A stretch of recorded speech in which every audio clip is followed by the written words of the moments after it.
Bonsoir et bienvenue dans le 20h de TFM. Dans l'actualité de ce jeudi, tension à l'hôpital de Ourossogui. Le bras de fer s'intensifie entre des agents du SUTSAS et le directeur de l'hôpital.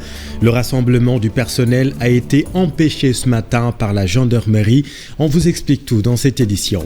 45%, c'est le taux de mortalité lié aux maladies non transmissibles au Sénégal. Des experts en nutrition prônent l'intensification de la lutte contre les MNT. Annonce faite à l'occasion d'un colloque sur l'alimentation et la santé.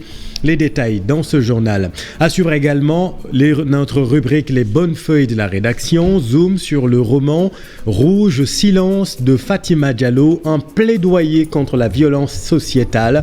Note de lecture en fin d'édition. Et puis en sport, Cannes Mozambique 2022 de beach soccer. Les Lions ont reçu le drapeau national des Lions, motivés à bloc, gare au complexe de supériorité, avec averti le sélectionneur national. Voilà pour les titres et tout de suite le développement.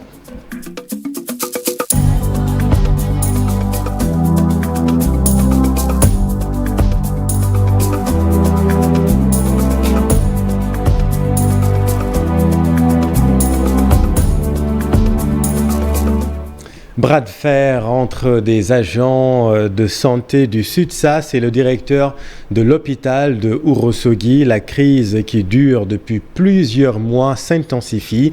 Le sit-in des travailleurs prévu ce matin a été empêché par la gendarmerie nationale. Les personnels soignants dénoncent le silence de la tutelle. Voyons tout cela avec Ali Bandeliang. Les hostilités ont bien repris au centre hospitalier régional de Ourossogui. Les agents de santé, membres du SUTSAS, qui avaient programmé un sitting, ont vu le directeur interdire le rassemblement. Les syndicalistes ont été notifiés par les éléments de la gendarmerie. C'est devant le portail de l'hôpital qu'ils finiront par faire face à la presse. À notre plus grande surprise, nous avons été accueillis par la gendarmerie au sein de l'hôpital de Ourossogui, soi-disant que nous n'avons pas le droit d'exercer notre activité syndicale à l'intérieur de l'hôpital. Voilà la première chose qui s'est posée ce matin. Donc la gendarmerie est entrée dans l'hôpital pour nous sortir de cette structure. Et voilà, aujourd'hui, en tant que syndicalistes, nous nous retrouvons dans une situation où on nous empêche même d'exercer nos droits syndicaux à l'intérieur de nos structures de travail, ce qui constitue vraiment un problème réel. En bras de fer, depuis plus d'une année, les syndicalistes du SUTSAS disent ne pas comprendre la sourde oreille des autorités du ministère de la Santé. Et pourtant, depuis le début de la crise, toutes les données sanitaires sont bloquées à Matam. La deuxième chose est que la violation flagrante de l'article 29 du Code du travail, en ayant démis le secrétaire général du SUTSAS dans l'exercice aussi de ses fonctions syndicales. Et nous pensons qu'il est aujourd'hui urgent, malgré que le MCR, le préfet, le gouverneur et le DEPS à faire des médiations où il a tout foulé au pied. Et nous avons dit que maintenant, ce qui reste, c'est de continuer notre lutte. Et voilà aujourd'hui presque un an que dans la région de Matam, il n'y a aucune donnée sanitaire qui est disponible. Et nous nous inquiétons vraiment du mimétisme du ministère par rapport à ces questions qui sont latentes. Aujourd'hui, aucune donnée ne filtre dans la région et le ministère est resté à fond par rapport à cette situation. Nous avons tenté de joindre Dr Ousmane Gueye, directeur général de l'hôpital de Ourossogui, mais jusqu'à notre départ des lieux, il était indisponible car prenant part à une réunion du conseil d'administration. Et notre antenne lui est ouverte, Ali. Merci beaucoup. Lutte contre les maladies non transmissibles. Le taux de mortalité au Sénégal avoisine les 45%. Réunis à l'occasion d'un colloque sur l'alimentation et la santé, des experts en nutrition prônent l'intensification de la lutte contre les MNT. Compte rendu Fatou Bintou Conté et Diafaraba. Les maladies chroniques non transmissibles sont responsables de plus de 40% de décès au Sénégal en 2022. C'est évaluer l'ampleur de ce phénomène de santé publique dans la mesure où elle touche une proportion non négligeable de la population. Actuellement, en 2022, le rapport fait état d'un taux de 45% de mortalité liée à ces maladies non transmissibles. Donc vous imaginez bien qu'il y a une nette augmentation de l'impact de ces maladies-là. Ces maladies sont dues à une mauvaise alimentation, selon cet expert en nutrition qui estime qu'au Sénégal, l'on mange trop gras, trop sucré et trop salé. Le facteur qui est donc lié aux maladies cardio-métaboliques est dû donc à l'alimentation. Et donc on mange très sucré, très gras et très salé. Donc c'est vraiment un des facteurs qui font que les maladies cardio-métaboliques sont là aujourd'hui. Dans un colloque sur l'alimentation et la santé, les problèmes de nutrition ont été fortement débattus et l'insécurité alimentaire est devenue un sujet clé. 8% des ménages, à peu près 8% de nos ménages sénégalais étaient en insécurité alimentaire. Et ce chiffre était donc beaucoup plus important en milieu rural où c'était presque 10% des ménages qui étaient concernés par cette insécurité alimentaire. Et les régions les plus touchées par cette insécurité alimentaire engendrant d'autres conséquences sont plus le sud du Sénégal. La malnutrition, surtout le retard de croissance, était beaucoup plus prévalente dans les zones sud du pays, notamment à Sédhiou, Kolda. Ça c'est également le DS de 2019 et également la région de Ziguinchor.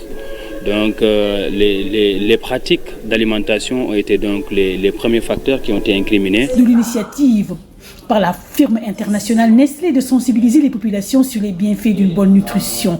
Et cette responsabilité-là, c'est du fait de connaître aux populations les comportements les plus adaptés en termes d'alimentation pour pouvoir préserver une bonne santé et ce à travers des produits de qualité.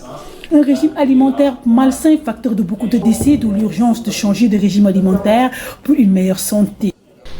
Alioune Diop assoiffé, le manque d'eau existe à l'université Alioune Diop de Bambey. Les robinets sont au sec depuis quelque temps. Un manque d'eau qui serait dû à des factures non payées. Voyons tout cela avec Babacar Diouf et Ndongo Ndiaye. Comme ndox mi ci université Alioune Diop bu Bambey li ko waral du lenn lu facture yu nga xam ne université bi yoral na ko Sen'Eau te mu toll ci lu jage 100 millions de francs CFA. Étudiants yi nga xam ne ce sont des factures impayées qui sont à la base de cette situation. L'université Alioune Diop de Bambey doit plus d'une centaine de millions à la Sen'Eau. Les étudiants fraîchement rentrés de vacances ont soif. ñun nag ñoo ngi ñaawlu nag ñàkkum ndox mi fii parce que depuis bi ñu tijjee ba léegi depuis le 3 ba léegi bi ñu ñëwee ba léegi ñàkk nañ ndox étudiants yi sonn nañ trop sax ñoo ngi wootee wallooy ak ñu ngi si mën a jàppale surtout état bi ñu ñëw jàppale ni si wàllum ndox mi ndax jamono yi moom sonn nañ trop mënoo xëy 5 heures du matin ñëw di rang ndox war a préparer dem jàngi te loolu moom c'est impossible moom.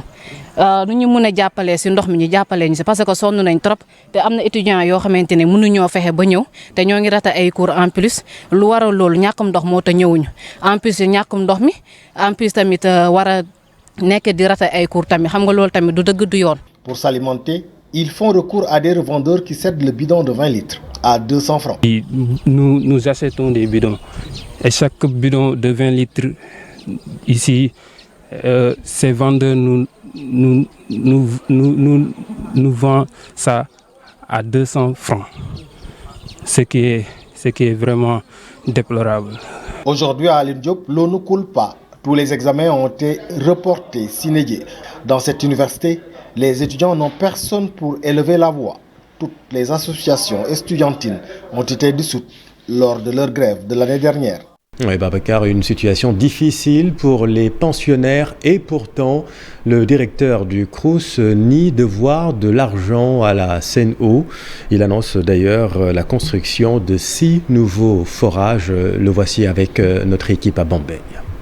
Au niveau d'un de nos campus, le campus 1, donc je rappelle que nous gérons 5 campus et au niveau du campus 1, il a été noté des problèmes d'approvisionnement en eau. Je remercie d'autant plus les étudiants que vraiment ils n'ont pas été dans la contestation mais plutôt dans la compréhension, dans la collaboration et aujourd'hui nous avons trouvé une solution à ce problème qui n'est pas récurrent puisque depuis l'année dernière quand même les problèmes d'approvisionnement, les problèmes de stockage mais également les problèmes de distribution de l'eau ont été réglés. Et nous le pensions définitivement à Bambey et dans les campus qui dépendent du campus du Crous de Bambey. Relayé par la presse, comme quoi, bien évidemment, le Crous devrait, n'est-ce pas, une centaine de millions à l'opérateur, à l'exploitant, n'est-ce pas, national, qui se trouve être la Sen'Eau. Je dois avouer que c'est une information qui est erronée, qui n'est pas basée sur les faits. Parce qu'entre le Crous de Bambey et Sen'Eau, il n'y a pas de contrat. Nous avons commencé aujourd'hui la construction de 6 nouveaux forages. Donc au campus 1, il y aura 3 nouveaux forages. Nous avons commencé les travaux, vous pouvez aller voir. Nous allons également en faire à Ngoundiane, n'est-ce pas, 3 autres forages à Ngoundiane. Chose à présent à faire des jeunes Sénégalais arrêtés en voulant déposer une lettre de protestation à l'ambassade de France. L'ONG Otra Africa dénonce l'arrestation de ces jeunes Sénégalais. Le président Souleymane Aliou Diallo dénonce les procédures onéreuses et lassantes, selon lui, du consulat français à Dakar. Nos équipes l'ont rencontré, Mamadou Fall et Pape Sangoné Mbaye. L'arrestation de certains membres du FRAPP pour avoir voulu déposer une lettre de protestation à l'ambassade de France au Sénégal n'est pas appréciée par le président de Otra Africa. Souleymane Aliou Diallo estime que les procédures imposées par le consulat sont à dénoncer. À l'heure où nous parlons, ces jeunes sont encore détenus. Nous demandons leur libération. C'est de leur droit de protester devant le consulat de France. Voilà de cela un moment. Quelques semaines auparavant, nous-mêmes, on avait envoyé une correspondance au niveau du consulat de France par des mails pour attirer leur attention sur cette situation. Des milliers de Sénégalais ont leur passeport retenu auprès de l'ambassade du consulat de France. Et ce n'est pas normal. C'est un service payant. C'est un service en principe qui doit traiter les demandes en 1 semaine, 15 jours à la limite. 6 mois de rétention de passeport et sans réponse, cette angoisse-là est long et grand. Le président de la dite ONG interpelle l'État du Sénégal. Pour lui, les autorités doivent échanger avec leurs partenaires français pour éviter le syndrome du Burkina Faso. Le coût de traitement de ces visas dans ce service, ce prestataire est très élevé. Et ces conditions, les engagements ne sont pas respectés. Parfois même c'est la personne qui part pour qui. Tu envoies une lettre, on ne te répond pas. Tu vas récupérer ton passeport, tu n'as pas d'interlocuteur. Tu es maltraité, tu n'as pas accès à ce consulat. Ce n'est pas normal. Nous attirons l'attention de l'autorité française au niveau du Sénégal. Ce qui s'est passé au Burkina Faso ne peut se produire au Sénégal. La France doit avoir un peu plus de considération, surtout sur ces questions de visa. Des milliers de Sénégalais demandeurs de visa sont tout le temps dans le désarroi. Obtenir un visa à l'ambassade de France au Sénégal est un vrai parcours combattant. Merci Mamadou. Promouvoir l'éducation et l'autonomisation des filles à travers l'accès au numérique, thème de la 10e célébration de la Journée internationale de la fille organisée à Kaffrine cette année. 2 défis majeurs identifiés par la ministre de la Femme, de la Famille et de la Protection des enfants, l'accès et la sécurité. Ainsi, elle met en garde les jeunes filles contre les dérives sur les réseaux sociaux. Voici Fatou Djané avec nos équipes. Je vous exhorte alors à faire un bon usage de ce puissant outil que constitue le numérique pour consolider vos valeurs et les fondements de notre nation. Bien entendu, le gouvernement du Sénégal, sous l'impulsion du président son Excellence Macky Sall, continue à déployer d'importantes politiques et programmes pour promouvoir les droits des enfants, des filles et renforcer leur culture numérique. Dès lors, 2 défis nous interpellent. Tout d'abord, il nous faut garantir aux filles l'accès au numérique en renforçant leur culture, en les dotant de compétences et aptitudes pouvant faciliter leur insertion au plan social et économique. Et le second défi est la sécurité.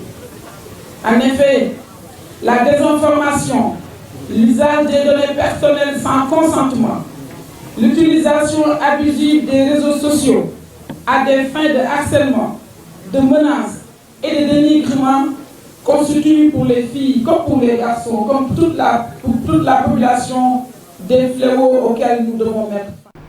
L'éducation financière plutôt que l'action judiciaire, rembourser le crédit octroyé, un acte citoyen et solidaire selon la patronne de la DER/FJ. Présente à Fatick où le taux de recouvrement de la DER avoisine les 91%, Mam Abissey sensibilise les débiteurs sur l'importance du remboursement. La voici avec notre équipe à Fatick.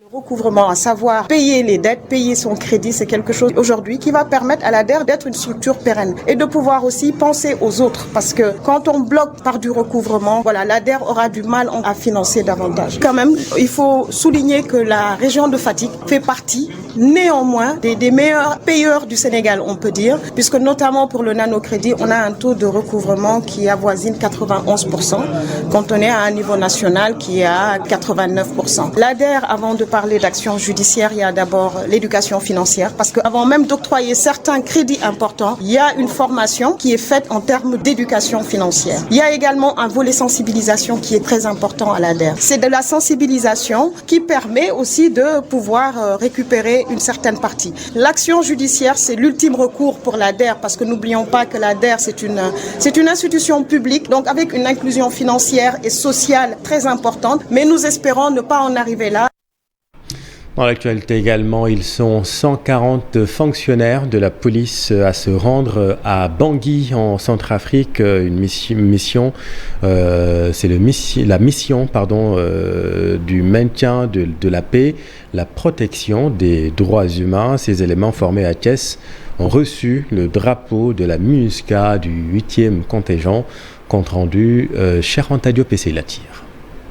La cérémonie marque la traditionnelle remise du drapeau au 8e contingent de la police nationale devant être déployé à Bangui, capitale de la République centrafricaine, dans le cadre de la mission multidimensionnelle intégrée des Nations Unies pour la stabilisation en Centrafrique. Ce contingent va participer à des opérations de maintien de la paix pour défendre le mandat de cette mission. En matière de protection de la population, composante essentielle du mandat sous lequel vous serez engagé. C'est dans ce contexte que le Sénégal a décidé de répondre à ses engagements internationaux, comme il l'a toujours fait du reste, en déployant un contingent fort de 140 éléments au sein de la MINUSCA, qui constitue la 8e rotation, dont le mandat contribuera entre autres à créer les conditions propices à la réconciliation nationale et à une paix durable, notamment avec une attention particulière à la protection des civils. Il vous faudra donc être exemplaire dans votre posture, votre attitude et votre comportement, en faisant preuve du sens élevé du devoir et de l'esprit de discipline et de solidarité, tout en respectant scrupuleusement les termes du mandat qui vous est assigné. 140 fonctionnaires de police bien entraînés ici à Thiès sont prêts à représenter dignement le Sénégal. Nous comptons s'engager en République centrafricaine. Comme l'a fait notre prédécesseur, donc on compte vraiment mener à bien la mission.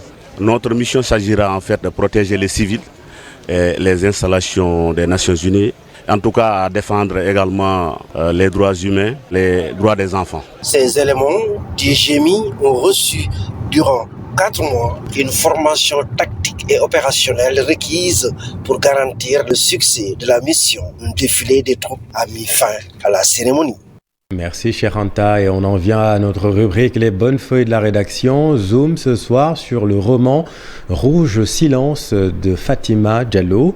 Rouge Silence est un roman qui nous offre une porte de sortie contre la violence sociétale dans laquelle vous allez découvrir la victime peut devenir un bourreau.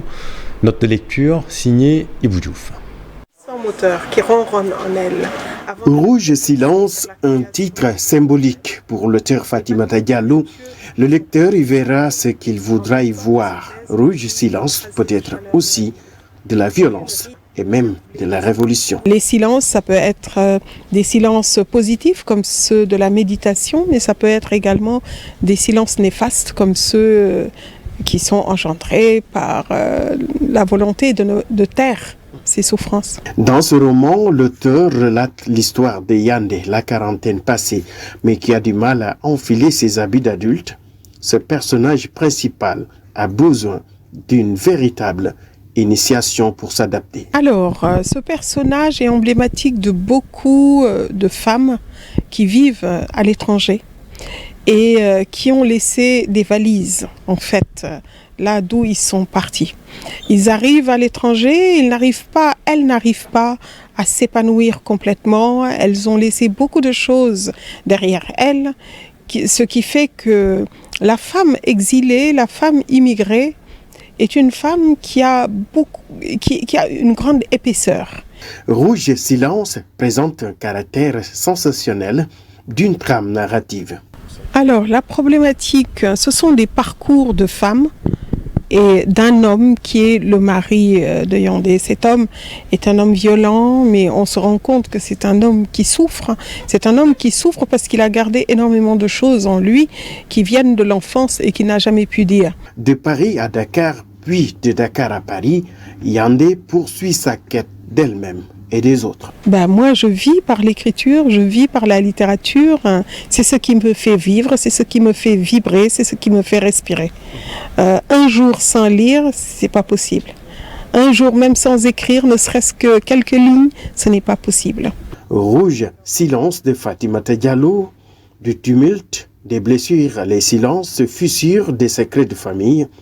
L'auteur est franco-sénégalaise, professeur de français. Elle est aussi chroniqueuse littéraire à la télévision. Bonne lecture, merci beaucoup Ibou. Dans l'actualité sportive, les Lions du beach soccer ont reçu le drapeau national en prélude à la CAN 2022, la CAN Mozambique 2022 qui démarre, vous le savez, dans une semaine. Gare au complexe de supériorité averti le sélectionneur national Mamadou Diallo que voici. Nous allons à la Coupe d'Afrique des Nations avec humilité, sérieux, sans faire un complexe de supériorité. Les joueurs vont devoir respecter la tactique mise en place parce que cette compétition ne va pas être facile pour moi, le nouveau sélectionneur. Le Sénégal est sur une série de 3 titres consécutifs et 6 sacres au total, ce qui me met une certaine pression pour garder cette dynamique de succès. Ainsi, l'équipe va y aller pour faire les meilleurs résultats possibles et ramener la coupe, une habitude pour cette sélection. Et football toujours sur le rectangle vert. Cette fois, la Ligue 1 sénégalaise reprend ses droits ce week-end. Alors qui pour challenger le solide champion à titre Casa Sport? Le journaliste Hubert Meng met une pièce sur Génération Foot et l'ASC Jaraaf. C'est un reportage de Cher Sadibou Diarra. Il est difficile de dire quel club va remporter la Ligue 1 saison 2022-2023. Le champion sortant, le Casa Sport et ses premiers poursuivants de la dernière édition sont encore les plus attendus pour la lutte pour le sacre. Quand on parle de favoris, on va penser naturellement au podium de la dernière saison, à commencer par le champion en titre, le champion sortant Casa Sport, qui a quasiment gardé l'ossature de son équipe qui a été sacrée championne. Et le Casa s'est renforcé quelque peu avec le recrutement de certains joueurs comme le défenseur malien. Il y a également le Jaraaf qui a fini deuxième la saison dernière. Un favori naturel, c'est le club le plus titré de notre football. Et il y a également Génération Foot. Dans ce championnat, marqué par un sensible nivellement de valeur, il y a d'autres clubs qui prétendent aussi au titre. Il y a Teungueth FC qui s'est refait après une saison, disons, assez décevante. Il y a beaucoup de nouveaux joueurs, Guédiawaye FC et l'AS Pikine, les 2 clubs de la banlieue qui ont fait bonne figure la saison dernière. On peut les considérer comme les outsiders de ce championnat. On peut ajouter l'AS Douane Diambar également. Ce sont des équipes qui sont de vrais compétiteurs et qui ont déjà gagné le titre de champion. Pour cette présente saison, la Ligue 1 est délestée du dernier meilleur joueur et des 3 premiers au classement des buteurs. Toutefois, nombreux sont les joueurs à suivre. Il y a certains parmi eux qui sont attendus pour la confirmation parce qu'ils sont quelque peu révélés l'année dernière. On peut citer Malay Diagne, le jeune attaquant international local et U23 de Diambar, qui est un sacré buteur. Il y a aussi El Hadj Omar Fall de Teungueth FC, un attaquant racé, le milieu de terrain de Génération Foot Lamine Camara. Moussa Ndiaye du Jaraaf aussi, des joueurs comme Aimé Tendeng. Il y a aussi Abdou Seydi. La première journée de la Ligue 1 débute ce samedi avec 3 rencontres, dont Teungueth FC AS Douane. Elle se poursuit ce dimanche avec 4 matchs, parmi eux le choc AS Pikine Génération Foot à partir de 17h. Voilà, c'est la fin de cette édition. Merci infiniment de l'avoir suivi. L'info continue dans un instant avec Binta Diallo et son invité ce soir, Monsieur Ahmed Diallo, pour la deuxième partie de Soir d'Info. Restez avec nous, vous êtes au bon endroit. Bonne soirée.